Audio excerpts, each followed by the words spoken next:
NBA set to return, and one of the key things that everybody keeps talking about is the return of Golden State. Are we overselling it? Are we underselling it? Like the Lakers should worry about, Denver should worry about. And what I saw from the Warriors during the regular season, it just looked like they was having fun. Guys wasn't really playing. Steph came back eventually. He played like maybe 3 games. They shut him down.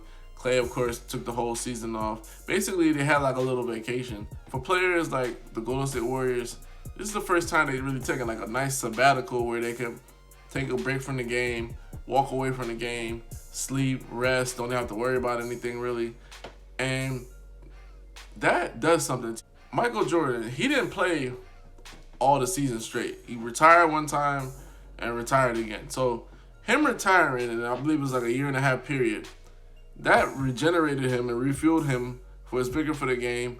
And he three-peated again. You're looking at the Golden State Warriors. The core is still intact. They still have Wiggins.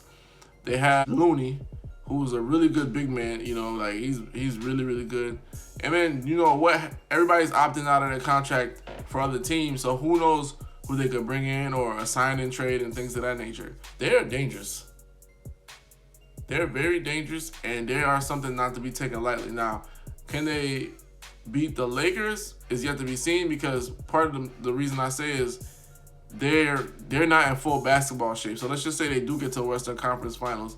Then there's going to be some fatigue that sets in there because you're playing the top competition. You're not in full rhythm. And even though your 72-game season gets you in rhythm, you have to understand there's going to be other like role players who are not in that rhythm. They're not a Sean Livingston. They're not Andre Iguodala. They're not guys that know to stay ready, be ready, and all this other stuff that professionals always say.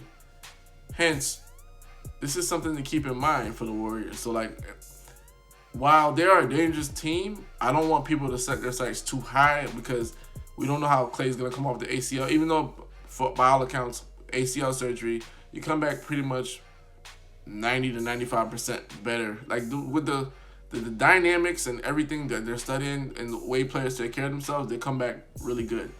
So that's not a problem. Steph's going to come back.